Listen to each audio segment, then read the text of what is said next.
좋은 아침입니다. 아침의 하나 뉴스 종합 비타민 아침의 매일경제 김은미입니다. 오늘의 일면 같이 들어가 보시죠. 매일경제입니다. 미, 이란, 이스라엘 공격 임박. 이스라엘 공격 임박했다고 미국이 얘기를 했습니다. 이란이 곧 이 공격을 할 것 같다라고 얘기를 했는데 사실 오늘 새벽 실제로 공격이 이루어졌습니다. 우리 시각으로 새벽 1시 한 30분쯤 좀 지나선가요? 이 이란이 이스라엘의 미사일 180여 발을 발사했다. 왜? 보복하겠다라는 의지로 180여 발을 발사했다는 속보가 들어왔는데 그 뒤에 이어서 사실 이스라엘이 여기에 대해서 뭐라고 얘기했느냐? 우리가 이 미사일 상당수 요격을 했습니다. 라고 얘기했습니다. 모두 요격은 아니고요. 상당수 요격을 했다. 다만 어쨌거나 인명피해는 현재로서 없다라고 그나마 다행입니다. 인명피해가 없다고 밝혔습니다. 여기에 이런 상황, 전쟁이 시작이 되는 건가 하는 굉장히 이 위기에 촉발되는 그런 상황인 거죠. 근데 여기에 대해서 이란 외무상이 뭐라고 얘기를 했느냐. 이스라엘이 추가적으로 보복을 하지 않는다고 한다면 우리도 더 나아가지 않겠다. 행동 여기서 끝내겠다라고 조금 전에 얘기를 했습니다. 그런데 이 뒤에 직후 네타냐후 총리가 뭐라고 얘기를 했느냐. 이란 큰 실수 저질렀다. 대가를 치르게 될 것이다. 여기서 그만두지 않겠다는 얘기죠. 이렇게 되면 정말 전면전으로 갈 수밖에 없는 상황으로 가는 게 아닌가라는 생각이 듭니다. 근데 지금의 이런 상황, 이런 중동 상황, 당장 국제유가에 바로 반영이 지금 되고 있습니다. 국제유가 어떻게 나왔느냐? 지금 현재 국제유가가 이란이 이스라엘을 공격하면서 급등을 했습니다. 한때 5%까지 급등을 했어요. 왜? 석유 시설이 타격될 가능성이 있기 때문에 급등할 수밖에 없는 건데 국제유가가 오르면 우리도 직접적인 직격탄을 맞을 수밖에 없는 거죠. 우리나라 오늘 증시는 또 괜찮을까 하는 생각도 듭니다. 다음 기사 볼까요? 네, 오늘 증시 괜찮을까 그랬는데 바로 또 금투세 얘기입니다. 금투세 유예에서 폐지로 야당 지도부 방향 전환입니다. 네, 지금 민주당 금투세 바로 시행할지 유예할지 두 가지를 놓고 지금 토론을 하고 있다라는 소식을 저희가 일전에 전해드렸었어요. 근데 유예가 아니고 유예에서 심지어 폐지를 하기로 방향을 좀 틀었다라는 얘기입니다. 저희가 말씀드렸던 게 저희 MBN의 이재명 대표가 출연을 해서 뭐라고 얘기를 했느냐. 지금 현재 사람들이 다른 나라는 금투세가 있지만 우리나라는 아직 안 돼 하는 정서가 있다. 그래서 이거 유예로 기울었구나. 라는 말씀을 좀 드렸었는데 유예도 아니고 폐지다. 이재명 대표가 그 얘기를 한 바로 그날 사실 비공개 최고위가 열렸었고 비공개 최고위에서 유예하면 2년 뒤에 또 논란이 될 거기 때문에 아예 폐지합시다 쪽으로 공감대가 형성이 됐다라는 소식입니다. 네. 다만 의총이 남아 있습니다. 이르면 모레 금투세 관련 의총이 있는데 의총에서 이게 바뀌는 경우도 왕왕 있죠. 때문에 의총의 최종 결과까지 좀 지켜봐야겠다라는 말씀을 드립니다. 다음 기사 볼까요? 한국일보입니다. 부모보다 조부모 찬스, 손주의 5년간 3.8조 원 물려줬다. 네, 이게 무슨 얘기냐? 지금 이 민주당 최기상 의원이 국세청에서 받은 자료에 따르면 지난 5년 동안 조부모가 자식 건너뛰고 손자, 손녀한테 물려준 게 3.8조 원이더라라는 겁니다. 네. 아들, 딸 말고 손자, 손녀한테 물려주면 세금을 좀 덜 내게 되죠. 그러다 보니까 다들 자녀 건너뛰고 그 아래 손자, 손녀한테 물려줬다라는데 그게 무려 3.8조 원이라는 겁니다. 네. 평균으로 따져보니까 건당 평균 1억 4천만 원 정도 되더라. 초등생 이하가 67%더라라는 겁니다. 네. 예전에 물려줄 게 없어서 미안한 마음 자식한테 가졌었다면 이젠 미안해야 될 대상이 손자, 손녀까지로 확대되는 건가 하는 약간 씁쓸한 마음도 없지 않아 드네요. 다음 기사 보겠습니다. 조선일보입니다. 3040 세대 영끌족 문정부 때의 3.7배다. 네. 지금 계속 영끌에서 지금 계속 아파트, 이 집, 빌라 사들이고 있어요라는 취지의 이 기사를 많이 전해드렸었어요. 근데 3040 세대의 이런 영혼까지 끌어모아서 집을 사는 이런 영끌족 문재인 정부 때보다 무려 3.7배가 많다라는 얘기인 겁니다. 네. 지금 사실 앞서 저희가 물려받는 얘기를 하긴 했습니다만 지금 통용되고 있는 건 똘똘한 한 채는 배신하지 않는다. 젊었을 때 빨리 사서 갖고 있으면 나중에 대출 받은 거 이 갚는 거 힘들더라도 나중에 다 보상이 된다라는 인식이 3040 세대에 이미 넓게 퍼져 있다라는 얘기가 되는 거겠죠. 가계부채가 안 그래도 문제다, 너무 심각하다라는 얘기가 나오고 있습니다만 똘똘한 한 채에 대한 이 생각이 확실하다고 하면 가계부채가 줄어들긴 또 쉽지 않지 않을까 하는 생각이 듭니다. 다음 기사 볼까요? 동아일보입니다. 윤한 갈등 새 뇌관 떠오른 김대남 녹취. 김대남 녹취, 김대남이 누구야라고 생각하실 수 있어요. 여기 나와 있죠. 전 대통령실 비서관 직무대리입니다. 전 대통령실, 다시 말해서 용산 참모예요. 용산 참모의 녹취가 윤석열 대통령과 한동훈 대표 사이의 갈등의 새 뇌관이 됐다라는 겁니다. 왜? 녹취가 이런 내용이라는 거예요. 잘 기획해서 한동훈 대표 치면 여사가 좋아할 것이라는 녹취가 공개가 됐습니다. 네, 내용이 상당히 좀 자극적이죠. 이게 만약에 맞다고 한다면 이거는 뭔가 김건희 여사가 뭔가 개입을 한 거 아니야라는 얘기가 나올 수도 있고요. 혹은 대통령실에서 뭔가 한 거 아니야라는 생각까지도 이어질 수 있는 겁니다. 사실이 맞다면을 전제로 말씀을 드리는 거예요. 그래서 지금 상당히 파문, 논란이 일고 있다라는 건데 이 얘기 잠시 뒤에 대담으로 좀 짚어보겠습니다. 다음 기사 볼까요? 세계일보입니다. 서울대 의대 휴학 승인, 정부 즉각 감사. 네, 서울대 의대가 이 집단 의대생들 계속 다 같이 집단으로 이제 저 휴학하겠습니다. 이 휴학기를 냈어요. 이걸 승인을 해주지 않고 있었었는데 왜? 그러면 복귀하지 않으니까 돌아오라. 휴학하지 말고 돌아와서 수업 들으십시오. 라는 취지에서 승인을 안 해줬었는데 서울대 의대가 안 된다. 1년치 수업 소화는 불가능하다. 그래서 승인을 했습니다. 승인하고 정부는 즉각 감사하겠다라고 들어갔다는 거예요. 네. 근데 이 얘기는 승인을 해줬다는 얘기는 정부의 승인 불가 방침에 반기를 들었다라는 게 되기 때문에 사실 이렇게 되면 서울대 의대 말고 다른 의대들은 이란 생각이 들죠. 다른 의대들이 만약에 동참을 한다면 정부와 의대 간에 또 다시 한번 갈등이 생길 수도 있겠다라는 생각이 듭니다. 다른 의대들이 또 어떻게 움직일지가 관건이지 않겠나라는 생각을 좀 해보네요. 다음 사진 기사 같이 볼까요? 네, 위에서 본 모습 바로 어제입니다. 어제 국군의 날이었었죠. 어제는 보시는 것처럼 광화문에서 시가 행진이 있었습니다. 지금 굉장히 많은 사람들도 좀 모여 있고요. 여기는 8차선 도로에 지금 전차가 지나가고 있는 모습. 영상 저희가 준비했는데 잠깐 같이 보고 올까요? 입니다.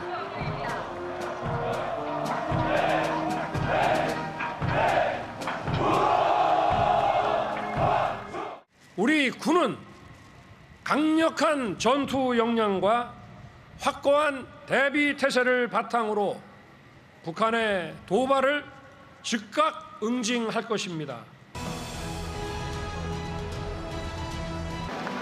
현무는 북한 전 지역에 대해 초정밀, 초고위력 타격이 가능하며 탄도 및 순항미사일 등 다양한 형태로 운용 중입니다. 이를 이어 다족 보행 로봇입니다. 대테러 작전과 보병부대 작전 간 원격 조정. 이어서 소형 드론입니다. 네, 지금 보면 벙커버스터도 지금 나왔고요. 저희가 일전에 이 헤즈볼라 수장 벙커버스터로 폭살, 암살 됐다라는 소식도 전해드렸었는데 그 벙커버스터가 어제 시가행진에도 또 등장을 했습니다. 네.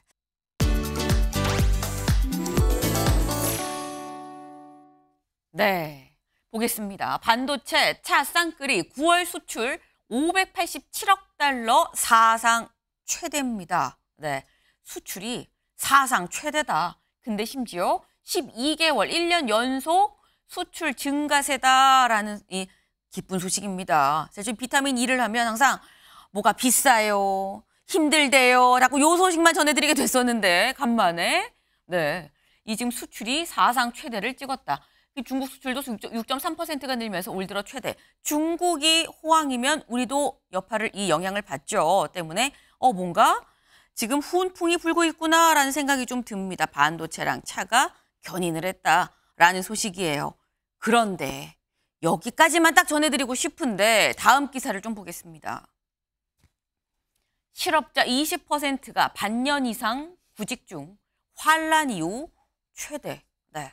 지금 실업자가 장기 실업자를 얘기를 하는 거죠. 반년 이상, 6개월 이상 계속 구하지 않는 게 아니고요. 계속 구하고 있고 원서 쓰고 있는데 근데 안 된다라는 겁니다. 취업이 안 되는 사람이 굉장히 많다. 실업자 20%, 5명 중에 1명은 6개월이 넘도록 취업이 안 되고 있는 사람이다라는 거예요. 네. 일자리 불일치로 장기 실업이 증가한다라는 얘기인 건데 장기 실업자, 오래된 백수를 얘기를 하는 거죠. 근데 오래된 백수가 시간이 더 지나면 그냥 직업이 백수가 됩니다. 네. 그게 진짜 위험한 거죠. 자칫 아예 그냥 구직을 단념하고 포기할 수도 있다. 때문에 장기화되는 건 상당히 위험하다. 어떻게 해야 되느냐? 정부가 나서야겠죠. 네, 일자리 불일치가 문제라면 일치할 수 있도록 정보를 주고 미스매칭을 해소를 하는 게 필요하지 않겠나라는 생각을 좀 해봅니다.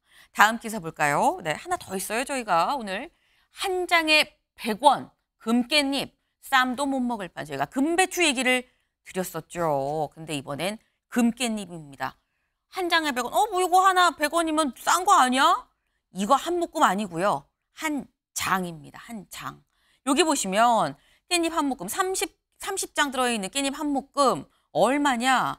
여기 가격이 살짝 나와 있는데 3,980원이에요. 깻잎 30장 들었는데 4,000원이다.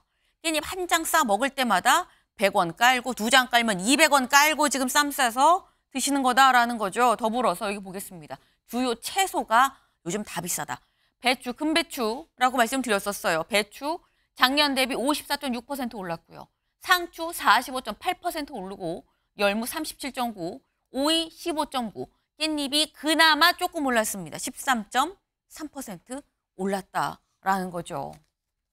고기도 아니고 야채가 이렇게 비싸면 그럼 이제 고기를 먹어야 되나라는 생각이 들어요. 네, 마트에 장 보러 가기 두려운 요즘이다라는 말씀을 좀 드립니다. 네, 아침의 매일경제 뉴스 종합 비타민 언제나처럼 TV로 좀 크게 보시다가요. 궁금한 점 유튜브 댓글로 남겨주시면 같이 좀 얘기를 해보겠습니다.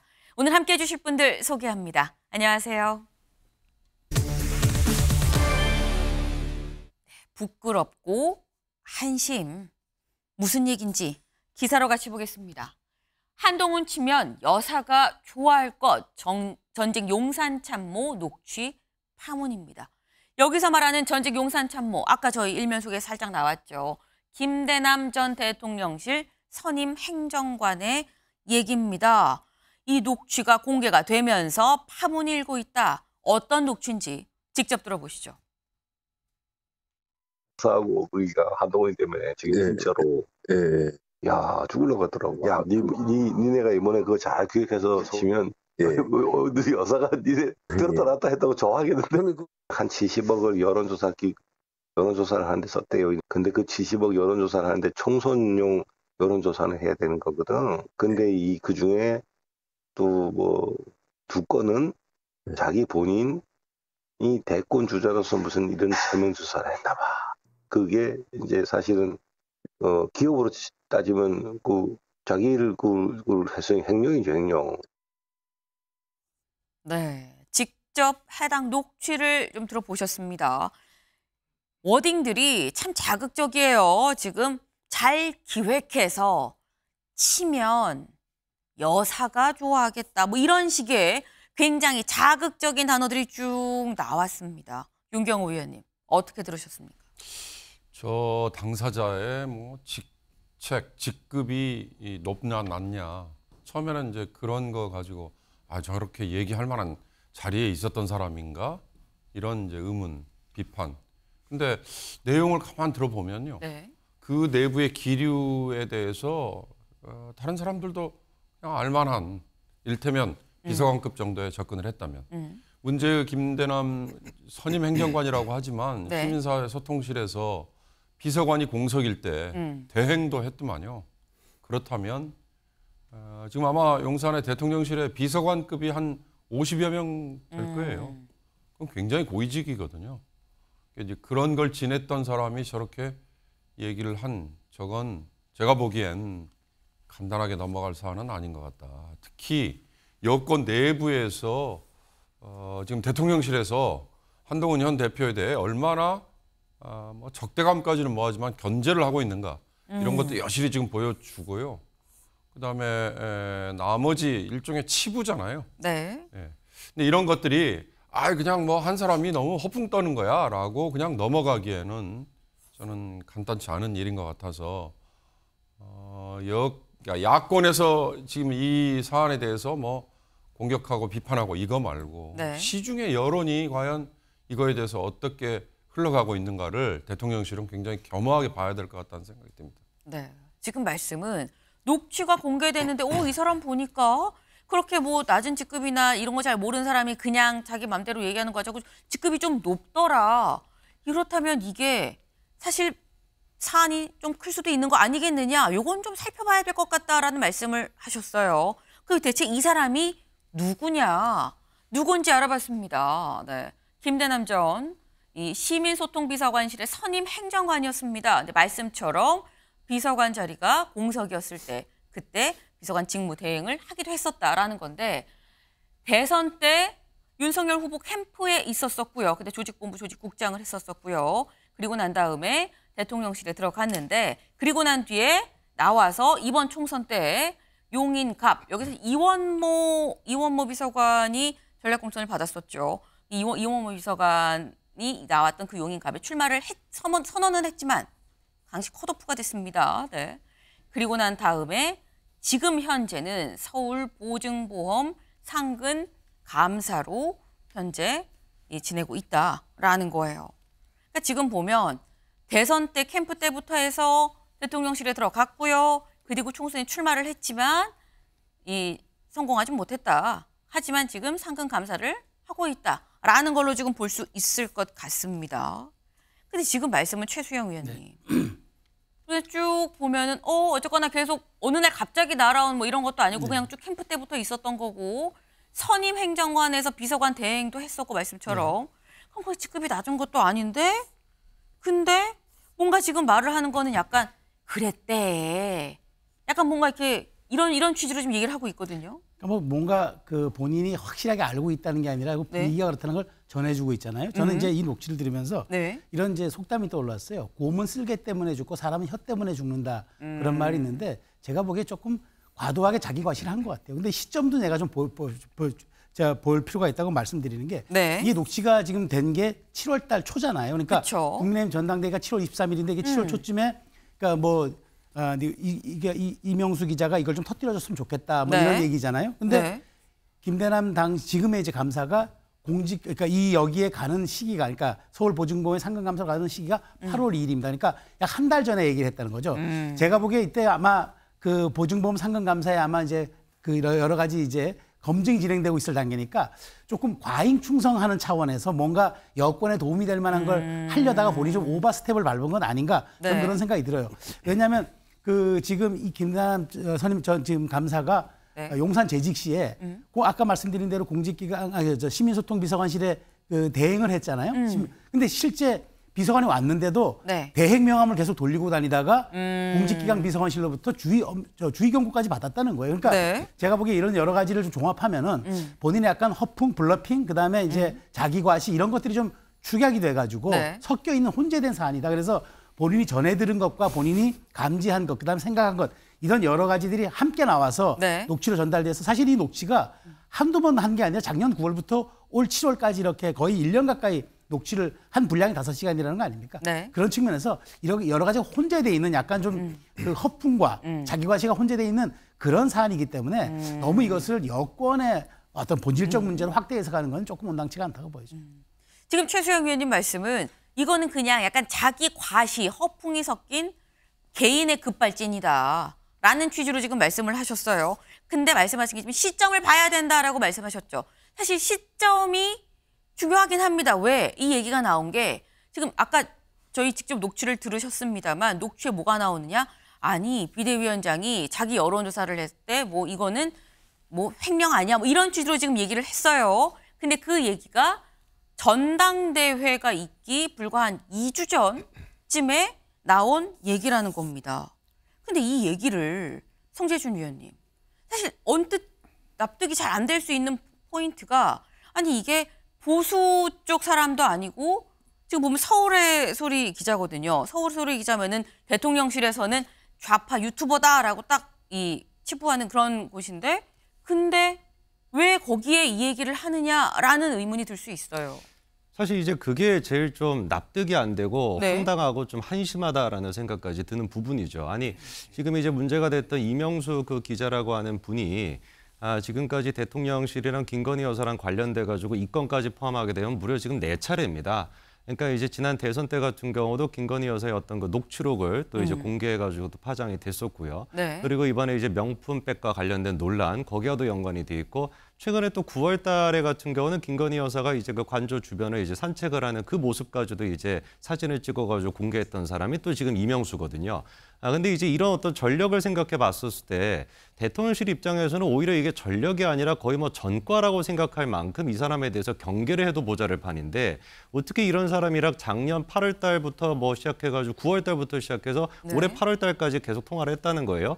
갖고 있는 지금 이제 통화 녹취록의 그 저장 용량이 한 4테라 가까이나 된다는 겁니다. 그리고 이명수 이 기자라고 하는 사람이 어제 또 이제 그 모 방송에 나가서 하는 얘기가 이게 그냥 단순히 이제 자기한테 그냥 뭐 이렇게 뭐 요청을 해가지고 정보를 뭐 준다라는 수준이 한동훈 대표에 대한 그냥 단순한 뭐 이런 게 아니라 좌파 쪽에서 갖고 있는 한동훈 대표에 대한 어떤 소스가 있지 않겠냐. 그거를 뭔가 나한테 좀 달라. 이렇게 김대남 이제 그 전 행정관이 또 요청을 했다라고 또 폭로를 했거든요. 네. 그리고 이게 지금 그냥 단순히 어떤 그 김대남 이분의 그 개인적인 차원의 문제로 봐야 될 것인지 이것도 좀 제가 의문이 남는 것이 어쨌거나 시기적으로 봤었을 때 전당대회 거의 뭐 직전이었습니다. 그리고 7월 10일 날 지금 이제 문제의 그 녹취록이 공개가 됐고요. 이틀 정도 있다가 7월 12일 날 이제 그 이명수 기자가 실제로 이제 그 단독 기사를 씁니다. 근데 그 단독 기사에 있는 내용을 보면은 국민의힘 관계자라고 일단 전언하고 있는데 제가 봤을 땐 그 국민의힘의 관계자가 아니라 김대남 전 행정관이었을 가능성이 높아 보이는 게 그 기사에 들어가는 내용이 녹취록에 있는 내용이랑 거의 똑같아요. 그게 실제로 기사화가 됐고 그리고 그때 문제가 됐던 것이 당시 이제 원희룡 후보를 통해 가지고 실제 토론에서도 한동훈 그 대표한테 이게 또 질의가 있었거든요. 그리고 이제 그 이후에 한 달 정도 있다가 지금 이제 또 직책이 뭐였습니까? 상근 감사를 지금 가가지고 연봉만 하더라도 거의 뭐 3억 가까이 된다라는 거고 비서에다가 뭐 운전사까지 딸리는 그 직책까지 가져가다 보니까 이게 뭔가 좀 그냥 단순히 김대남 혼자의 문제가 아니라 다른 어떤 배우가 있었던 거 아니냐라고 충분히 일단 시청하시는 분들이나 당원분들이 의심할 수밖에 없는 상황이고 이거를 그냥 단순히 개인 차원 문제로 볼 것이 아니라 좀 철저하게 조사를 해서 뿌리 뽑을 필요가 있다. 이렇게 좀 말씀을 드리겠습니다. 네. 이걸 단순히 개인 차원의 급발진으로 볼 것이냐.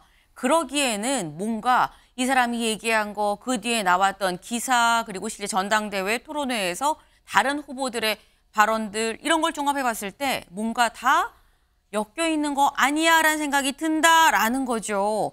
김종혁 최고위원이 그래서 어제 이런 얘기를 했습니다. 들어보실까요?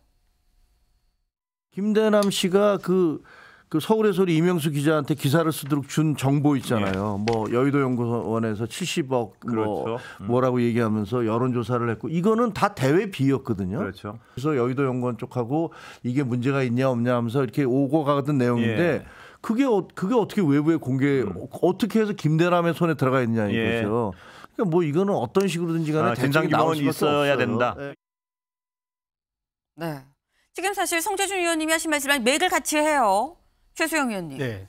대외비인 자료가 어떻게 김대남 전 선임행정관 손에 있고 그게 어떻게 거기로 넘어갔느냐 그러면 지금 그 얘기를 하고 있거든요. 그런 부분이 좀 저도 좀 석연치 않다고 보는 거니까 네. 김대남 그 전 행정관의 어떤 개인적인 어떤 욕망 일탈과 더불어서 네. 그런 어떤 여러 가지들이 좀 주변에 당시 이제 한동훈 대표를 공격하려는 여권 주류의 그런 그 어떤 의도와 맞물려서 조금 전달되지 않았나. 그건 제가 보기에 이제 나중에 좀 말하자면 당연히 그거는 이제 조사되어야 될 부분이라 보는데 저는 여기서 좀 더 심각하게 보는 건 그거예요. 이로 인해서 이제 조만간 이제 국민의힘 총선 백서가 나올 거거든요. 이게 이제 완전히 다른 방향으로 변질되게 돼버렸어요. 지금 제가 알기로는 모든 작업이 끝나서 사무총장에 보고가 돼가지고 이제 최고위원회의 의결만 남은 상태인데 이게 이제 김대남 녹취 때문에 말하자면 백서가 나와도 이게 온당한 백서가 아니라 총선을 반성하고 국민의힘이 어떻게 가냐 이게 중요한 게 아니라 그러면 이 백서가 앞으로 어떻게 뭐 말하자면 주류와 한동훈 측의 어떤 이런 갈등을 통해서 이게 이루어졌던가 여기에 또 빠진 게 뭐냐 이건 뭐냐 굉장히 이상한 쪽으로 논란이 갈 것 같아서 저는 안타까운데 어찌 됐건 갈래는 두 갈래라고 봐요. 네. 하나는 이제 김대남 전 행정관의 어떤 개인적인 일탈과 본인의 어떤 출세를 위한 욕망에서 이게 작용됐는지를 밝히는 것과 네. 여기에 이제 김건희 여사가 등장하기 때문에 이러한 것들이 또 다르게 이제 김건희 여사 쪽으로 불똥이 튈 수 있어서 이런 부분들은 아니다 맞다에 대한 명확한 어떤 자체 조사라든가 이런 게 나와야지 이걸 무조건 김대남 행정관의 일탈만 뭉뚱그리는 것도 지금 정황들이 조금 예민하고 또 약간 미심쩍은 부분들이 있어서 네. 이 부분에 대한 좀 두 갈래 조사로 이루어지고 기왕에 말 나온 거 빨리 좀 속전속결로 가야지 유난 갈등의 또 다른 진원지로 작용할 경우에 제가 늘 말씀드리지만 정타보다도 아픈 게 연타거든요. 네. 이런 식으로 계속 의혹이 제기되고 문제가 나오면은 여권이 저는 버틸 수 있는 힘이 사라질 거라고 보기 때문에 네. 조속한 두 갈래의 어떤 그런 자체 조사라든가 어떤 그 정화를 기대합니다. 네. 네. 지금 말씀이 정타보다 더 아픈 게 연타다. 요거 그냥 두면 정말 더 이상은 손 쓸 수 없을 만큼 쓰러질지도 모르다 뭐 이런 취지의 지금 말씀을 하셨어요. 네. 근데 지금 고보는 좀 수상하다라고 말씀하셨는데 사실 어떻게 보면 지금 이게 서울의 소리 측에서 녹취를 공개를 하고 있어도 김대남이 누군데 잘 모르실 수 있거든요. 근데 이 사안이 오늘 아침 조간을 보면 일제히 다 기사를 끔찍끔찍하게 실었습니다. 네. 이 얘기인즉슨 사안이 약간 좀 커지네, 논란, 파문 정도로 사안이 좀 더 발전돼서 커진다라는 얘기가 되는 거죠. 이렇게 된 데까지는 사실 한동훈 대표의 글이 있었습니다. 한동훈 대표 이 사안 관련해서 직접 SNS에 글을 올렸어요. 뭐라고 했느냐. 현재 정부투자금융기관 감사인 사람이 지난 전당대회 때 좌파 유튜버와 직접 통화하며 저를 어떻게든 공격하라고 사주했다고 합니다. 국민들과 당원들께서 어떻게 보실지 부끄럽고 한심합니다. 라고 얘기를 했습니다. 네. 그러니까 말씀드렸습니다만 사실 이게 사안이 이렇게 커질 수 있었던 게 결국은 한동훈 대표가 이걸 직접적으로 글을 올리면서 반박 아닌 반박, 이거 사안 큰 사안이에요 라는 취지의 글을 지금 올렸기 때문 아닙니까, 이동학 위원님? 네. 좌시하지 않겠다라는 취지로 보이거든요. 그렇죠. 한동훈 대표 입장에서는 지금 당권을 잡는 과정에서 민심과 당심을 얻어서 당대표가 됐지 않습니까? 근데 네. 그 과정에서 자폭전대라고 하는 이 단어가 언급될 만큼 굉장히 심각한 상황으로 서로 싸우지 않았습니까? 지금은 사실 거의 자폭 국정으로 가고 있어요. 국정 자체가 지금 거의 폭파되고 있는 상황인데 지금 집권 여당의 당대표를 그동안 대통령께서 인정하는 발언을 한 번도 하지 않았어요. 그리고 그러한 태도도 보이지 않았죠. 이거는 일종의 대통령의 시그널이었어요. 근데 그 뒤에 결국엔 김건희 여사가 이렇게 기분 나빠하고 있구나라고 하는 것, 이것이 다 유추가 될 수 있죠. 왜냐하면 한동훈 대표의 경우는 지난 총선 앞두고 비대위원장으로 올 때 김건희 여사가 명품백 받은 거에 대해서 국민의 눈높이에 맞지 않다, 이런 얘기를 하면서 계속해서 민심을 반영하는 얘기를 했거든요. 그런 부분들에 대해서 결국 김건희 여사가 굉장히 이 속이 부글부글 끓었을 것이고 이러한 것들에 대해서 당대표가 되는 게 당연히 원치 않았겠죠. 그런 측면에서 앞뒤가 좀 맞아 들어가기 때문에 대통령실에서 이거를 야, 저 사람이 허풍이야, 저 사람 허풍 떠는 거야 라고 얘기를 할 때 국민들께서 그걸 누가 믿겠냐는 거죠. 그러니까 어느 정도의 이 국민들은 이 부분에 대해서 저거 저럴 수 있겠네, 충분히 이렇게 생각을 한다는 게 지금 국정의 가장 큰 난맥이에요. 이 부분을 어떻게 신뢰를 다시 회복할 거냐. 이게 지금 밥 먹자고 해도 서로 밥도 안 먹고 독대도 안 하고 지금 이런 상황 속에서 이것이 계속해서 깊숙하게 들어갈 수밖에 없는 사안이라서 저는 한동훈 대표 입장에서는 어쩌면 반격 카드를 가진 게 아닌가? 국민들에겐 굉장히 불행한 상황이죠. 단순히 개인 대 개인으로 보면 한동훈 대표 입장에서 반격 카드를 가진 거라고 볼 수 있지만 지금의 이 사안을 보는 국민들은 상당히 지금 불행하다라는 말씀을 하셨어요. 근데 여기서 부끄럽고 한심합니다라는 건데 부끄럽고 한심합니다. 부끄럽다는 거는 뭐 제가 좀 부끄럽네요라는 취지로 되는데 한심하다는 거는 무엇이 한심하다는 걸까요, 윤경호 위원님? 대통령실의 행태. 그건 대통령실에 대한 정면 제가 보기엔 반박이죠. 뭐 우리 잠시 후 다루겠지만 뭐 오늘 저녁에 만찬하지만 또 한동훈 쏙 뺐다는 거 아니에요. 그런 것들. 그러니까 전당대회에 한동훈이라는 후보가 대표가 되려고 하는데 윤 대통령과 용산에서 아니야, 대통령 뜻은 이거 아니야. 그런 곳곳에서 징후가 감지됐잖아요. 그런 거에 배경에 저런 구체적인 것까지 있었구나. 더군다나 뭐 때리면은 김건희 여사가 좋아할 거야. 뭐 이런 얘기. 그 얘기는 그 이전에 또 한번 지금 뭐 많은 분들이 잊어버리셨겠지만 그 익십 뭐 이런 거 있었잖아요. 문자. 네, 문자. 김건희 여사가 보낸 문자를 한동훈 과거에 20년 이상, 25년 알아왔던 관계인데 네. 그걸 그냥 읽기만 하고 무시해버렸다. 그 어마어마한 이제 모멸감을 느꼈다. 뭐 이런 것까지 상상이 가능하니까 그런 거에 대해서 정말 이렇게 전방위적이고 조직적인 견제를 했구나. 근데 그게 막상 대표가 됐는데 앞으로 그러면 어떻게 될 것 같냐. 앞으로도 계속 이어지겠구나. 그러면 어떻게 되겠어요? 국정이 정말 집권 여당의 대표와 대통령이 이렇게까지 계속 서로 견제를 넘어서 상호 뭐 어떻게 보면 밀어버리기를 하는 거 아니냐 이건데요.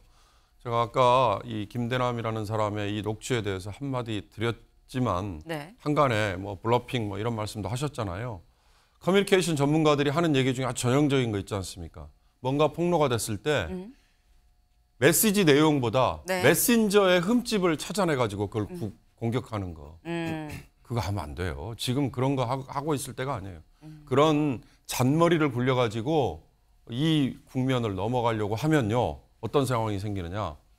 자, 대통령의 지지율이 20%대에서 간당간당하고 더 아래로 떨어지면 공무원들이 뭐 일을 하니 안 하니 이런 얘기 있잖아요. 제가 보기에는 대통령 주변에 저런 참모라고 일했던 사람이나 또는 경호실 또는 기타 뭐 허드렛 일을 하는 분들이라도 정말 비표를 가지고 대통령 주변에 접근할 수 있었던 사람 중에 지금은 그만두거나 아니면 현직에 있는 사람도 있을 수 있죠. 네. 그런 분들로부터 추가 폭로가 나올 수 있어요. 그게 바로 지지율이나 아니면 도덕성이나 또는 실망감이나 이런 것들이 다 반영이 될 수 있다는 걸 아마 대통령실이 더 잘 알 거요. 네. 지금 이 사안에 대해서 가볍게 생각하고 넘길 일이 아니다라는 말씀을 하셨어요.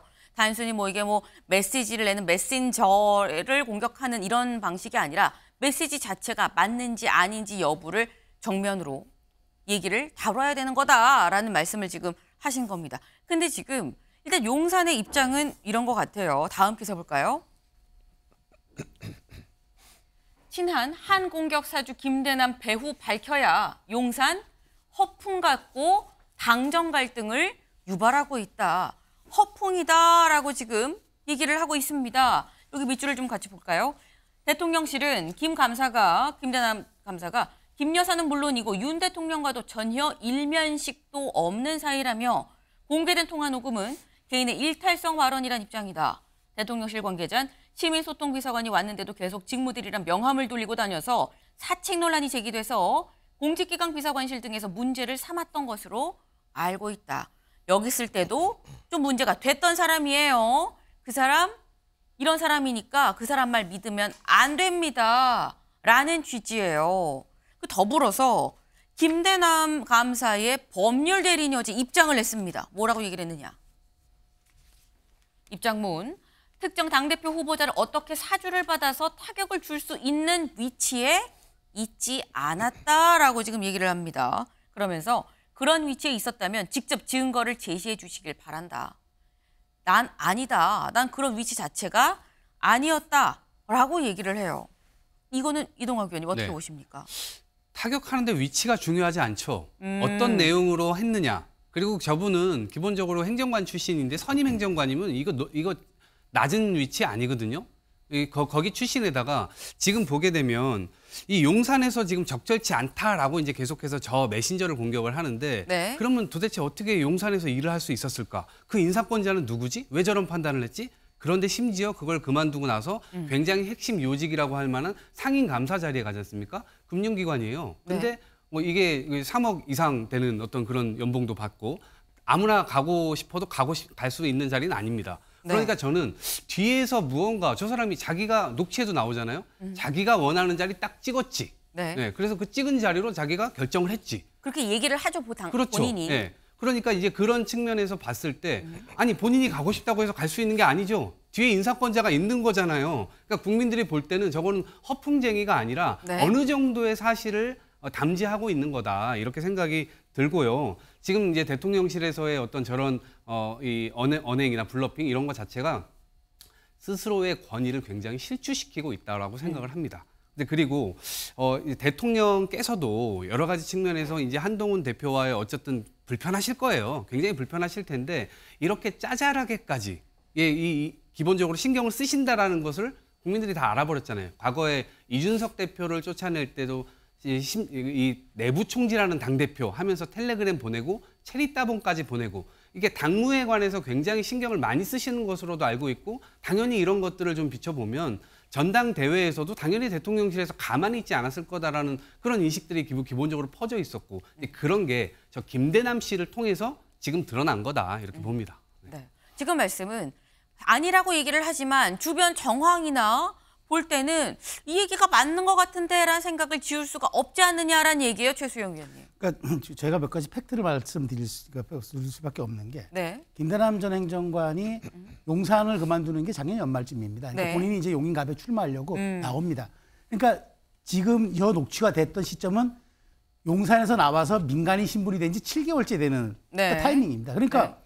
지금 많은 분들은 혹시 이 사람이 그때 당시에 이제 막 직전에 그만두거나 마치 영향력을 행사할 수 있던 그 근접적 시기에 있었던 건 아니야. 이미 반년이 넘었어요. 용산을 나온 지. 오래였다. 오래였죠. 그다음에 제가 말씀드렸잖아요. 지금 그 SGI라는 자리가 굉장히 좋은 자리이기 때문에 네. 굉장히 뭐 어떤 누가 뒷배를 봐줄 것이다라고 얘기하는데 네. 본인 입장에서 생각해 보십시오. 저 자리를 가기 위해서라면 뭔가 여권에 한 건을 해줘야 되잖아요. 내가 그만큼 영향력도 있고 빅스픽하고 내가 그만큼 이쪽에 할 수 있는 그 역량을 보여줘야 그런 자리 갈 수 있으니까 지금 일각에서는 비서관급들도 못 가는 자리라고 얘기하니까 그 정도 가려면 본인의 충성 경쟁을 한번 보여줄 필요가 있겠죠. 그러니까 저는 오버했다라고 보여지는 거죠. 네. 그다음에 이제 마지막으로 드릴 수 있는 말씀은 이제 김대남 행정관이 설령 그랬다고 쳐도 저는 다만 여기에 등장하는 그런 이름과 여러 가지 상황들이 네. 어쨌든 여권으로서는 좀 뼈 아플 수 있기 때문에 거기에 대한 조사라든가 거기에 대한 어떤 그런 사실관계 확인은 반드시 필요하지만 이 전체가 마치 그 여권의 어떤 그 공작처럼 비춰지는 거는 그럴 만한 위치에 있지도 않았고 그럴 만한 타이밍도 아니었고 네. 사실은 본인의 어떤 그 자발적인 어떤 이런 입증을 통해서 자리 욕심을 좀 가졌던 사례가 아닌가 저는 그렇게 봐요. 네. 지금 말씀은 이 통화 내용이 뭐 지난 7월이었으면은 본인이 대통령실에서 나오고 한참 지난 뒤라 뭐 쉽게 말해서 뭐 영향력을 미칠 수 있을 만한 그런 것들이 좀 쉽게 뭐 끈 떨어진 그런 상황이었는데 말로 좀 이렇게 좀 블러핑을 좀 할 수 있었어도 딴 정말 뭐가 있지는 않았을 거다라는 취지의 지금 그 말씀이에요. 근데 이거를 허풍이라고 쳐도 좀 이해가 안 되는 부분이 있긴 합니다. 뭐냐? 다음 기사 볼까요? 조선일보입니다. 이번엔 참모 출신, 서울의 소리에 4번 당한 용산입니다. 아까 성재준 의원님이 살짝 말씀을 하셨죠. 이번이 처음이 아니다. 지금 이 해당 녹취를 공개한 서울의 소리는 그동안 윤석열 정권 관련해갖고 유튜브 방송을 많이 했다. 언제냐? 2022년 1월에 김건희 여사 7시간 녹취를 공개를 했죠. 그죠? 그리고 23년 11월, 작년 11월에 김 여사한테 이 최재형 목사가 선물했었던 그것도 공개를 했습니다. 그리고 지난 9월에 지금이죠. 산책하는 모습, 새벽에 산책하는 모습도 공개를 했고요. 그리고 이번이 4번째다라는 거예요. 성재준 의원님. 근데 이해가 안 가는 부분은 4번도 4번인데 그 전당대회를 한 2주 앞둔 상황에서 한동훈 대표가 비대위인데 이 당 돈으로 해갖고 여론조사를 했대. 이거 횡령 아니야라고 얘기한 그 시점은 이 앞선 사건이 있은 뒤거든요. 7시간 녹취 다 공개된 건데 근데 왜 또 접촉해서 통화를 했느냐라는 겁니다. 그러니까 저희가 이제 흔히 하는 얘기로 처음은 실수라고 할 수가 있고 네. 두 번째는 약간 의도가 있는 것이고 세 번째는 공범이다 이런 얘기하지 않습니까? 네. 근데 이게 4번째라고 한다면 이거는 공범이 아니라 거의 뭐 주범 아닌가라는 생각이 들 정도로 지금 이제 국민의힘 당원 게시판에 그 뭐 올리시는 분들이 얘기를 들어봐도 이 분노가 지금 엄청납니다. 그렇기 때문에 대통령실에서도 이 문제를 그냥 한 명의 그냥 단순한 일탈, 허풍 이렇게 볼 문제가 아니다라고 좀 말씀을 드리고요. 그리고 요거를 저희가 좀 생각해 봐야 되는 게 여론조사에 대해서 지금 이제 녹취록이 공개가 된 거잖아요. 70억이라고 하는 부분. 네. 근데 그거는 이제 확인해 보니까 70억이 아니라 일단 20억을 썼다라고 합니다. 여론조사 하는데. 그리고 이제 그 과정이 어떻게 가지고 그러면 또 유출이 됐냐 이것도 이제 좀 질문이 드는 건데 확인을 좀 해보니까 이제 그 총선백서 팀에서 관련돼 가지고 이제 여의도 연구원을 가서 이 부분에 대해서 조사를 했나 봐요. 그래서 뭔가 여론조사 과정에서 돈이 어떻게 쓰였고 어떤 문제가 있었냐 이런 거를 조사하는 과정에서 한동훈 대표 개인에 대한 어떤 여론조사가 이루어졌다 이런 내용들이 이제 좀 확인이 되고 그거를 이제 총선백서에다가 넣으려고 했다라는 거죠. 근데 그 내용이 이제 그 여권을 중심으로 해가지고 좀 유포가 돼 있었는데 그 얘기를 가지고 이번에 녹취록까지도 이제 나온 것 같아요. 물론 이제 우리가 팩트를 생각해 봤었을 때 당대표에 대한 호감도 조사하는 게 전혀 문제가 되지는 않습니다. 왜냐하면 그때 당대표가 한동훈 대표였던 것이고 이재명 대표 같은 경우도 민주당의 대표였기 때문에 각 당 대표를 상징하는 것이 총선 전체도 영향을 줄 수 있기 때문에 충분히 그런 차원에서 이미 1월 달부터 여야는 그 부분에 대한 조사를 하고 있었던 것이기 때문에 문제가 안 되는 것인데 질문이 드는 것은 아까 전에 녹취록에도 그런 얘기가 나와요. 어차피 이 내용이 그러니까 한동훈 대표가 개인적으로 뭔가 총선을 이용하려고 했다라는 식의 얘기가 총선 백서에 담길 것이다. 약간 이런 식의 뉘앙스도 있거든요. 그러다 보니까 이제 저희 입장에서 그리고 또 시청하시는 분들 입장에서는 이게 그냥 단순히 한 명의 일탈이었을까? 총선 백서 팀까지도 연루가 돼 있는 거 아닌가? 그리고 그때 한창 이제 전당대회 때 같은 경우는 한동훈 대표가 뭔가 좌파다라 그래가지고 뭐 사돈에 뭐 8촌까지 막 등장해가지고 특정 언론사 뭐 어떻게 뭐 창간이다 뭐 이런 얘기까지도 나왔었잖아요. 한간에 그런 얘기들이 뭔가 이거랑 연관이 돼 있는 거 아닐까. 그리고 심지어 결정적으로 이 사건이 있고 한 달 있다가 김대남 씨 본인 스스로가 얘기했던 것처럼 본인이 얘기했던 그 직책을 가져간단 말이에요. 그러다 보니까 이 부분이 정말 의심이 될 수밖에 없고 철저한 조사가 필요한 부분이다. 이렇게 좀 말씀을 드리겠습니다. 네. 지금 중간중간 약간 팩트체크도 같이 해주셨어요. 뭐 70억이라고 하는데 그런 것도 아니고 그리고 원래 당대표에 대한 이 호감도 조사는 그 전부터 한동훈 대표가 오기 전부터 쭉 해왔던 조사 중에 하나다라는 점. 근데 이런 부분들을 봤을 때 어쨌거나 이런 얘기가 나오는 게 심상치는 않다. 이거는 들여다 봐야 된다라고 말씀을 하셨습니다. 지금 이게 상황이 사실 번질내면 아까 총선 백서 얘기도 나오고요. 뭐 윤한 갈등 원래 있었던 윤한 갈등 거기에 더 덧붙여서 지금 여사 얘기도 나오고요. 상황이 퍼질려면 얼마든지 이게 파장이 크게 퍼질 수 있는 사안입니다. 그런 가운데 오늘은 어떤 날이냐. 다음 기사 보시죠. 이날입니다.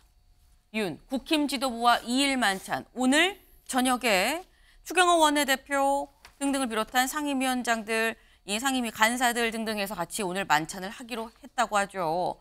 다만 독대 요청한 한동훈 대표만 빠진다라고 어제 저희가 전해드렸습니다. 그럼 다음 기사 같이 볼까요? 다음 기사. 그렇다고 한다면 지금 한동훈은 윤 참모 출신 직격하고요. 윤 대통령은 한 대표 빼고 만찬하고요. 갈등이 악화일로인 거 아니냐. 사안이 지금 이 사안이 녹취가 공개가 됐습니다만 여기에 대해서 한동훈 대표 직접 SNS로 글을 올렸다는 얘기는 여기서 직격이라는 표현을 썼죠. 직격이라고 볼 수 있습니다. 직격 상태에서 윤 대통령은 그대로 한동훈 대표 빼고 만찬을 진행하고 악화일로라는 이 표현. 최수영 위원님. 악화일로 어떻게 해야 될까요?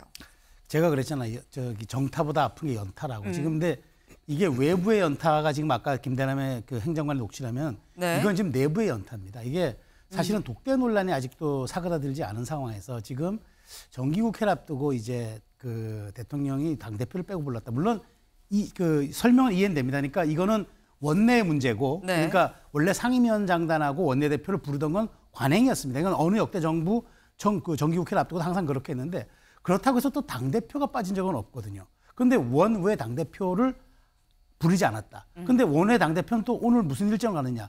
원외 당협위원장들 모아서 점심 먹습니다.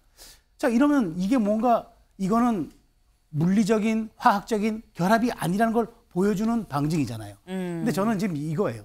지금 일각에서는 윤 대통령의 이런 모습들이 혹여 그 특검법에 대한 재표결을 앞두고 원내 지도부를 단속하는 그런 밥자리가 아닌가 의심하고 그다음에 한동훈 대표 입장에서는 독대 요청이 거부되니까 나도 내 길을 가겠다고 따로 만나는 오찬 일정을 당협 원외위원장들하고 네. 하는 것 아니냐는 우려를 갖고 저는 이거는 지금 매우 오히려 우리가 내우외환이라는 말을 쓰지 않습니까? 외환이 아까 그 말씀드린 대로 이제 뭐 그 녹취 이런 것들의 외부적인 요건이라 그러면은 이건 내우죠. 이건 내우인데 이건 두 지도자가 어떻게든 해결해야죠. 그러니까 저는 이건 이제 자꾸 시기를 늦추면 안 된다고 봅니다. 원래 갈등의 골이 깊어지면 산도 깊어지면 골도 굉장히 깊어져요. 그러니까 이거 빨리 해결해야지. 지금 더더군다나 이게 다시 한번 재표결이 이번은 넘어갈 수 있다고 쳐도 다음에 민주당이 정말 국민의힘 입맛에 맞게 특검법을 만들어 오면 어떡할 겁니까? 그러니까 이게 시간이 많지 않다는 걸 두고 저는 어쨌든 양쪽의 참모들은 약간 말수를 줄이고 그다음에 두 분은 어찌되었건 말하자면 탑다운 방식을 통해서 뭔가 이 난제를 풀어야지 더 이상 이걸 저는 악화 일로로 놔두면 이거 매우 여권에 불리한 신호다라고 다시 한번 말씀드리겠습니다. 네. 지금 최수영 의원님 말씀대로 오늘 저녁에 윤 대통령, 한동훈 대표가 없는 만찬을 진행을 합니다. 하지만 한동훈 대표는 조선일보 오면 볼까요? 네. 조선일보 오면 뭐가 나왔느냐. 한동훈 대표는 원외 당협위원장들과 오찬을 할 예정입니다. 네. 이 오찬을 원외 당협위원장들과 같이 할 예정이다라는 거. 뭐 오늘은 아닌 것 같긴 해요. 네. 지금 아마 오는 7일에 연수가 있고 그리고 또 이 밥도 같이 먹는다 뭐 그런 지금 얘기인 것 같은데 일단 이렇게 되면 한동훈 대표가 오찬을 한다는 걸 모두 용산에서는 우리 보라고 지금 보란 듯이 원외 당협위원장들 또 만나는 거야라고 생각을 할 수도 있는 포인트거든요. 그런 가운데 어제 윤 대통령과 한동훈 대표가 사실 만났습니다. 어디서 만났느냐?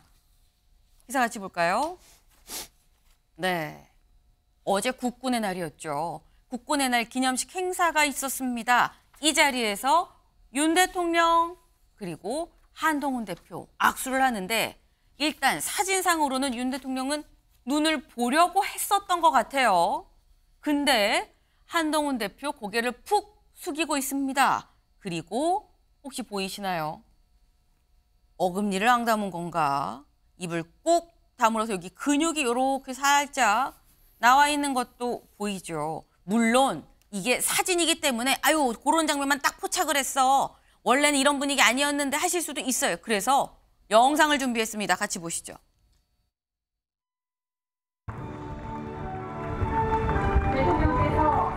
내빈들과 어제 있었던 국군의 날 기념식 모습입니다. 들과 인사를 나누고 찰나긴 계십니다. 해요. 찰나. 한동훈 대표가 웃고 있습니다. 웃고 있는데 악수를 하고 빠르게 지나가고요. 그리고 지나쳐가는 윤 대통령을 보는가 싶었는데 윤 대통령이 아니라 저 멀리 먼 산을 바라보는 모습을 보실 수 있습니다. 근데 아까 잠깐 얘기가 나왔던 게 최수영 의원님 말씀은 이게 산이 높으면 골이 깊어진다라고 말씀하셨죠. 이게 자꾸 시간이 지나면 지날수록 이제 독대 꼭 안 해도 돼라는 것까지 갈 수도 있는 거 아니냐. 지금 윤경호 의원님. 지금 한동훈 대표의 모습을 보면 글쎄 독대를 하고 싶은 마음인 걸까라는 생각까지도 좀 들긴 해요.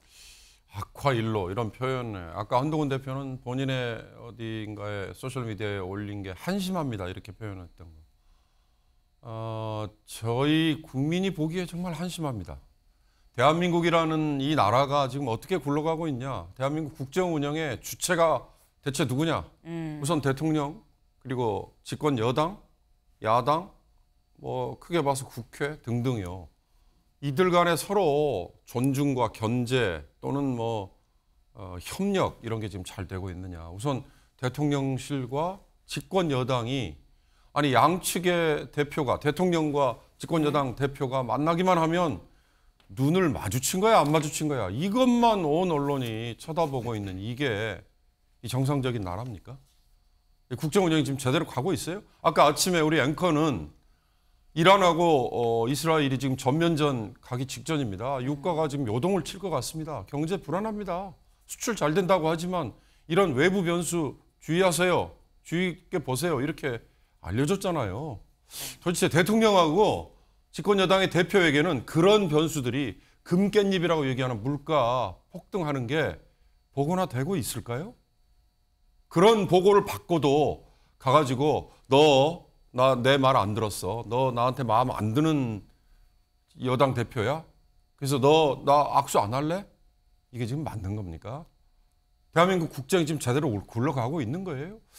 저는 그런 점에서 도대체 이 대한민국 국정을 운영하는 주체가 누군지 잘 한번 생각해 보세요. 대통령실, 여당, 야당, 뭐 국회 등등 이들 중에 누군가가 자격이 없으면 그거 정말 큰일 나는 거 아니에요? 제발 저는 이런 식의 이런 싸움 이런 거 말고요. 할 일이 더 너무 많다는 거 이 얘기만 좀 하겠습니다. 네. 뭐 제가 더 부연 설명을 드릴 필요도 없을 것 같습니다. 네. TK도 이재명, TK 대구 경북을 얘기를 하죠. 대구 경북의 이재명 무슨 얘기야 싶으실 수 있는데 오늘 아침에 여론조사가 하나 공개가 됐습니다. 같이 볼까요?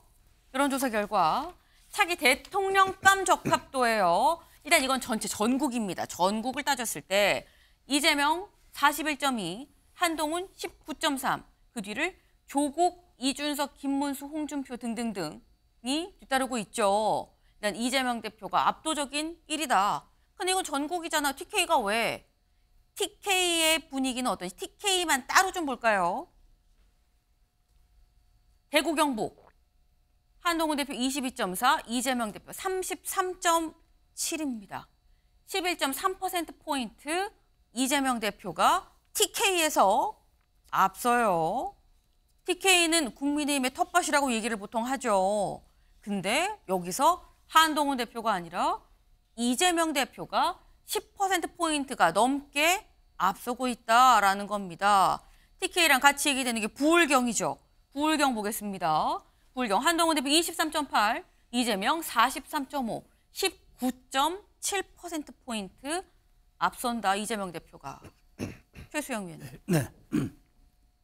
TK에서 11.3%포인트 차이로 이재명 대표가 앞서는 이런 상황 어떻게 보십니까? 두 가지로 좀 보여져요. 첫 번째는 여권의 집안 싸움에 보수 당원들도 등을 돌리고 있다. 그리고 전통적 지지층 PK와 TK에서도 이렇게 가면 안 된다. 그리고 한동훈 대표가 무언가 변화와 혁신을 들고 나왔지만 두 달이 다 된 지금 보여준 것은 아무것도 없고 오히려 유난 갈등만 남았다. 이런 데 대한 거부감을 보여주고요. 또 하나는 이재명 대표의 사법 리스크가 하도 이제는 상수화돼 가지고 우리 120일 열대야가 왔다듯이 늘 그냥 이재명 대표는 여름이면 오는 열대야처럼 이게 가을이면 오는 또 사법 리스크구나라고 하는 어떤 상쇄작용도 좀 있는 것 같은데 이재명 대표가 또 TK 출신이잖아요. 어쨌든 그런 점들도 조금 반영이 된 것 같아요. 그래서 저는 이건 두 갈래로 봐야 되는데 다만 이제 조사 방식을 보니까 이게 ARS 100%인 것 같아요. ARS 100%는 정치 고관여층들이 응답하기 때문에 최근에 어떤 뉴스라든가 이런 어떤 여러 가지 정치적 흐름을 놓고 보는 사람들에 대한 심정적 기류가 반영된 측면이 있어서 그런 측면을 우리가 감안하고 볼 필요는 있지만 두 가지 신호는 분명하다. 하나는 여권의 그 어떤 그 내분에 대한 반발 기류. 두 번째는 이재명 대표의 사법 리스크가 이제는 물론 이제 더 불거지겠지만 이제 그것이 조금 완충작용이 돼가는 것 아닌가. 그런데 다시 전 제가 보기에 선고의 11월 시즌이 나온다 그러면은 또 다른 그 형국으로 또 법원의 시간은 또 따로 진행될 수 있다. 지금은 요 시점의 분위기만을 반영한 것 같아서 저는 말씀드리겠습니다. 지금은 이재명 대표가 앞설 수 있지만 11월엔 모른다라고 또 말씀을 하셨어요. 근데 일단 지금 이동학 의원님. TK에서의 이런 추세 예상하셨습니까? 일단은 상대적인 평가잖아요. 상대적인 게임이기 때문에 상대방이 무너지거나 우리가 잘 뭉치면 둘 중에 하나만 잘 돼도 사실은 승기를 좀 잡을 수가 있는 거죠. 근데 지금은 이재명 대표를 중심으로 민주당은 똘똘 뭉쳐 있고요. 한동훈 대표의 경우는 완전히 지금 분열 양상으로 가고 있는 거죠. 왜 집권했지? 왜 저분이 당대표가 됐지? 이렇게 생각할 정도로 지금 의대 증원 관련해서도 한동훈 대표가 자기의 어떤 역점 이 사업으로 두고 이거를 해결하기 위해서 노력한다라고 하는 뉘앙스는 계속 풍기고 있지만 아무런 해결책이 보여주지 못하고 있는 상황이고 대통령실에서는 기존의 당대표들 이준석 대표와 김기현 대표는 당심과 민심을 얻어서 당대표가 됐지만 어쨌든 쫓아냈잖아요. 근데 지금 한동훈 대표에 대해서는 철저하게 무시 전략으로 가고 있거든요. 완전 그림자 전략이에요. 뭐 있든지 말든지 오히려 당대표 역할을 하는 게 지금 추경호 원내대표죠. 그러다 보니까 이 TK 사실은 우리 영남 분들도 이거 한동훈 대표로는 이거 안 되는 거 아니야? 그리고 저 사람은 뭐 하겠다고 하더니 아무런 혁신도 못 하네? 저는 이쯤 되면 한동훈 대표의 경우는 전 승부수를 띄워야 된다. 대통령을 출당을 요구를 하든가 아니면 본인이 최혜병 특검법이든 뭐 의대 증원은 저는 이미 물 건너갔다고 보고 네. 김건희 특검법이 이런 걸 걸고 자신의 어떤 이 직무 수행과 관련해서 이 재신임을 물어야 되는 것 아닌가 이런 생각입니다. 뭔가 지금 한동훈 대표가 뭔가 한 칼을 휘둘러야 되는 지금 약간 그런 상황이다라고 말씀을 하셨어요. 그리고 다만 이거는 약간 상대평가이기 때문에 마냥 민주당 입장에서 좋다고만 안심할 수 있는 건 아니다라고 말씀을 하셨는데 아까 살짝 11월 얘기를 하셨죠. 11월 오늘 이런 기사가 있었습니다. 다음 기사 볼까요? 이재명 운명의 11월 선거법 위증교사 1심이 11월에 나온다라는 거죠. 이거 대선 출마 가늠자다. 그런데 중앙일보는 운명의 11월이라고 얘기를 했어요. 근데 다음 기사 볼까요?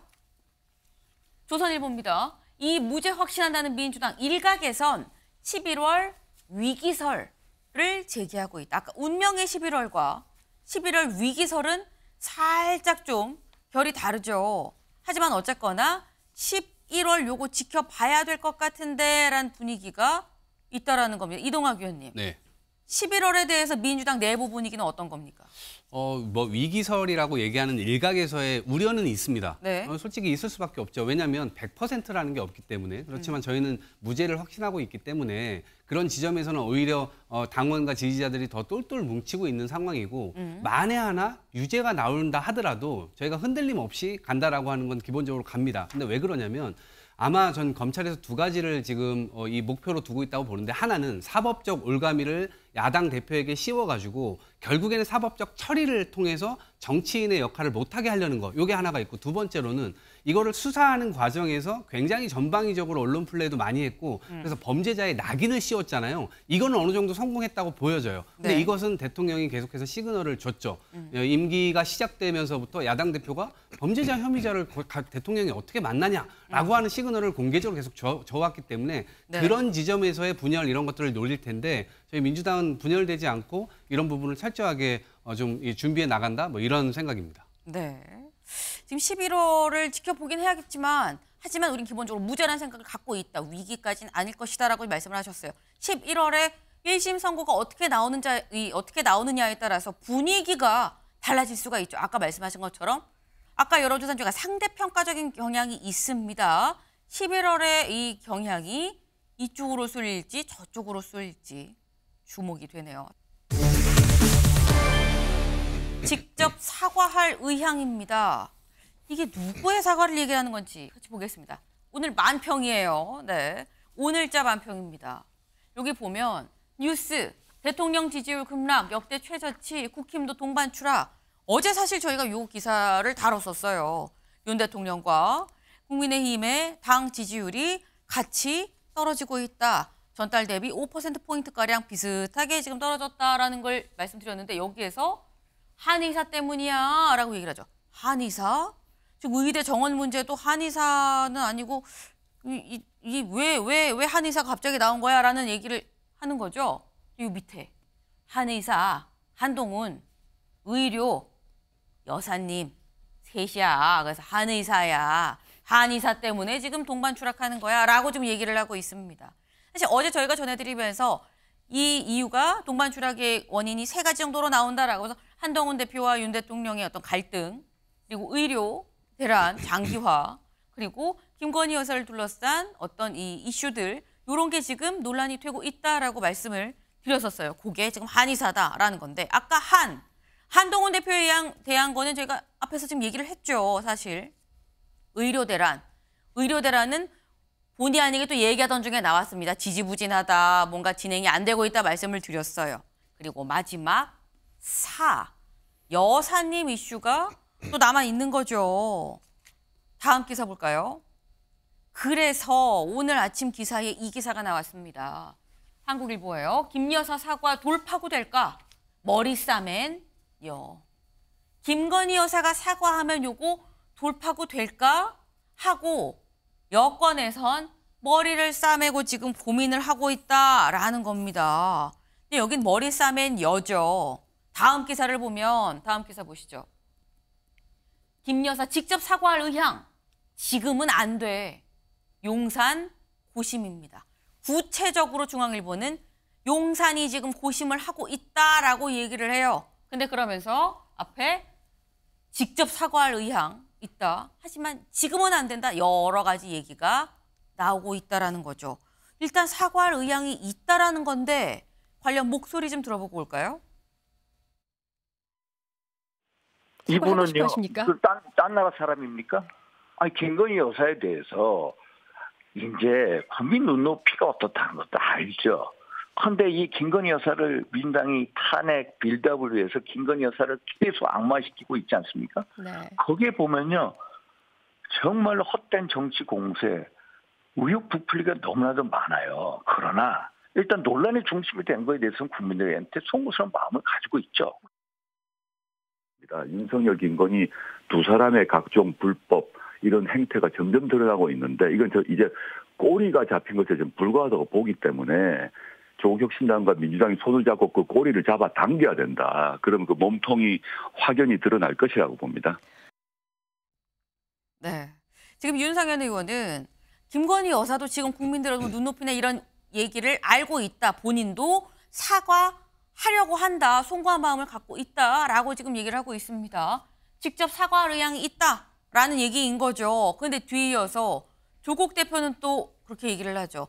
지금 민주당과 우리가 손을 잡으면 꼬리를 잡고 땡기면 몸통이 드러날 거예요. 라고 얘기를 하고 있습니다. 지금 이 상황, 용산의 고심이 클 수밖에 없다라는 건데 윤경호 위원님, 고심의 결과 어떻게 해야 되는 겁니까? 지금 사과라는 표현에는 네. 지금 하면 국민들이 받아줄까? 이를테면 여권 관계자의 얘기 중에요. 국민의 분노 게이지 이런 표현에 눈이 쏙 박히던데 그게 지금 어느 정도인지 봐야 될 것 같아요. 지금 왜 사과라는 얘기를 하죠? 국민이 분노하고 혀를 끌끌 차고 있다는 전제하에 그러는 거 아니에요. 그런데도 어저께 국군의 날 행사에 김건희 여사는 공식 자리에 물론 대통령과 같이 가는 자리였어요. 그리고 불과 얼마 전입니다. 마포대교에 민간인 김건희 여사가 마치 순시해서 거기 뭐 담당자들이 나와가지고 뭐 열심히 뭐 경청하고 그다음에 지적사항 지적해주고 그런 것들과 함께 나온 뉴스는 뭐예요? 한쪽에서 아니 김영선 전 의원의 뭐 공천에 김건희 여사가 개입했어? 이것까지 지금 나섰어? 뭐 이런 거. 또 그 전에는 뭐예요? 대통령 당선된 신분에서 대통령 부인의 자격인데 뭐 300만 원짜리라고 하지만 디올백이라는 걸 그냥 받고 또 도이치 모터스라는 그 주가 조작의 공범인지 아닌지 뭐 논란의 여지. 이런 모든 게 다 모아져 가지고 지금 국민의 분노 게이지가 어느 정도까지 와 있는지를 알잖아요. 그 아는 상황이라면 사과를 해야 된다는 상황이라면 당장 해야죠, 당장. 그 얘기가 나왔을 때 바로 했어야죠. 형식과 절차와 뭐 타이밍과 이런 거를 보고 있다는 것 자체가 저는 이미 늦었다. 그 얘기를 하는 순간 국민은 또다시 외면을 지금 하고 있는 거라는 걸 제발 좀 아셨으면 좋을 것 같습니다. 지금 사과를 할 거면 당장 해야 된다라고 말씀하셨어요. 근데 최수영 의원님, 또 한켠에서 나오는 얘기는 지금은 안 돼. 왜? 아까 조국 대표 얘기처럼 이런 식으로 해서 뭔가 빌드업 해갖고 우리가 사과하면 그렇지 하고 탄핵으로 이어지는 거 아니야? 라는 생각을 갖고 있는 것 같거든요. 그러니까 이런 게 고민이 있는 것 같아요. 그러니까 물론 사과라는 게 어떤 상황에 대해서 연착륙을 하기 위해서 우리가 사과를 하는 거잖아요. 근데 이게 타이밍이 늦으면은 사실은 그건 동체 착륙도 아니라 거의 뭐 경착륙을 넘어서는 동체 착륙에 가까운 거죠. 그러니까 이건 위험한 건데 중요한 건 뭐냐? 지금 어쨌든 도이치모터스 사건에 대해서 그다음에 이제 또 하나 지금 도이치모터스는 지금 2심이 진행 중에 있고 또 하나는 이제 그 명품백 사건에 대해서는 기소냐 불기소냐 지금 마지막 아직 단계가 남아 있잖아요. 저는 이제 요게 클리어가 되면 가능하다고 봐요. 근데 지금은 잘못해 버리면은 오히려 빌미를 줄 수가 있다는 여권 일부의 지적에도 저도 동의를 합니다. 그런 측면에서 지금 여당은 하긴 하되 언제 할 거냐. 왜냐하면 김 여사도 예전에 대선 때 국민 눈높이라는 단어를 얘기했어요. 그렇기 때문에 고민하고 있는 것으로 저도 보여집니다. 지금 하기엔 사실 좀 위험한 감이 없잖아 있다 하긴 하겠으나 시기는 당장은 글쎄라는 취지의 말씀하셨는데 성재준 의원님 동의하십니까? 글쎄요, 제가 봤을 때는 지금이라도 빨리 하는 게 맞지 않나. 당장이다. 아까 전에 이제 그 윤상현 의원께서 나와서 김건희 여사에 대한 입장을 좀 대신 얘기하신 것 같은데 저것도 좀 부적절하다라고 저는 봅니다. 사실 그래서 민주당 쪽에서 특검을 통해 가지고 또 독소 조항을 넣을 거라는 것도 예상이 됐고 이렇게 가면 갈수록 더 독소 조항이 들어갈 거는 더 예상이 됐으면은 더 빠르게 그냥 국민적인 어떤 눈높이에서 입장을 밝혀서 국민 공감대를 형성하는 게 더 먼저였던 거 아닌가라고 하는 아쉬움이 든다고 말씀을 드립니다. 네, 지금 당장 사과하는 게 맞는 건지 좀 있다가 수사가 좀 끝나고 얘기하는 게 맞는 건지 고민이 깊겠습니다만 중요한 건 결단은 빨리 내려야 되겠다라는 생각이 좀 드네요. 저희가 준비한 소식 오늘 여기까지입니다. 오늘도 좋은 하루 보내세요.